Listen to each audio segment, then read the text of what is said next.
Polish people love to complain.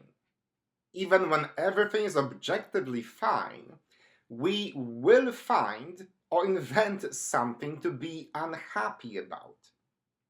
Perhaps it is what some therapists call a generational trauma, a psychological wound that extends from one generation to another. Think about it.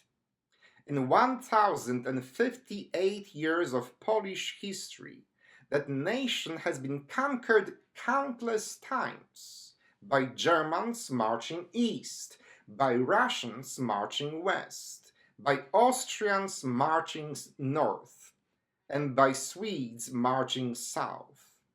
So, if you know a Pole who is never happy, forgive them. Complaining is a national sport in Poland and a part of our social psyche. When I was reading the words of St. Paul assigned for this Sunday, it hit me that perhaps there is a divine reason or purpose in all those misfortunes happening to Poland in the last 10 centuries. You see, Paul believed that in order to keep him humble and not too elated, a thorn in the flesh was given to him. I am 99% perfect, he writes. So to make your life easier, because who can live with a perfect person, God gave me a cross to bear, a thorn to keep me in my place. Bible scholars have been wondering for last 19 centuries what could that thorn be. Some are guessing that Paul was losing his sight and that blindness was forcing him to rely on scribes for transferring his thoughts onto paper papyrus. Others hypothesize that he still didn't get over that initial rejection by the original apostles, who would never let him forget that he, unlike them, never met Jesus face to face. And in the last 40 or 50 years, there have been several queer scholars who propose that Paul could have been struggling with his sexual orientation or gender identity. The fact is that we will never know for sure what kind of real or imagined imperfection Paul was struggling with. But we do know that it kept him humble and not too elated or unbearable. Hence, Paul admits that power is made perfect in weakness. You don't need to be Polish to admit that your life is not 100% perfect. And you don't even need to be married to a Pole to know that nobody is always happy and content, no matter how healthy, happy, and even holy their lives appear on social media. It's not only a Polish problem, it's a human problem.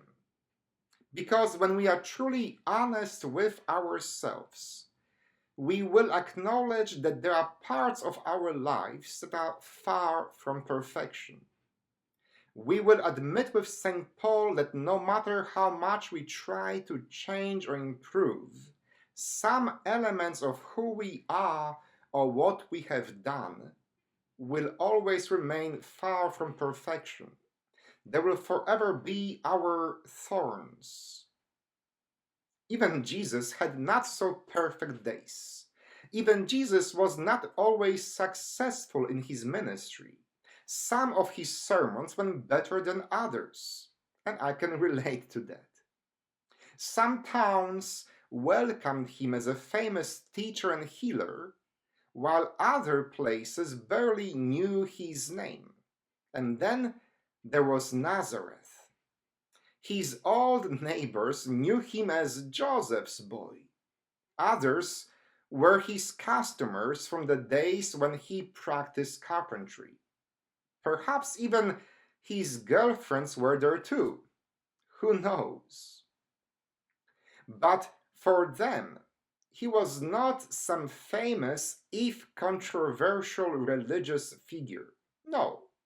For them, he was Joshua or Joshi, who moved out of village, and now he thinks he's better than they.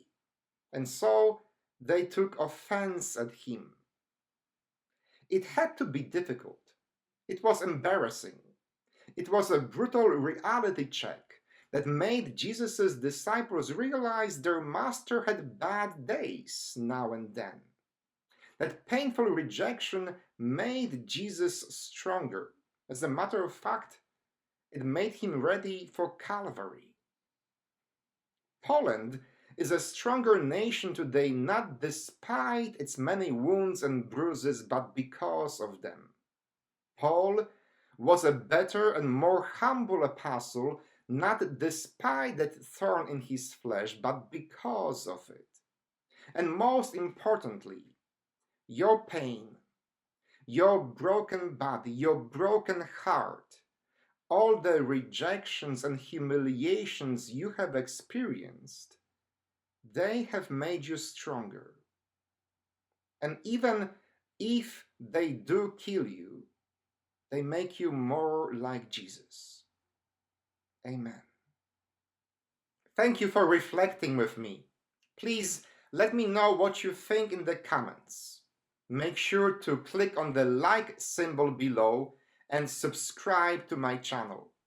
Thank you again, and God bless.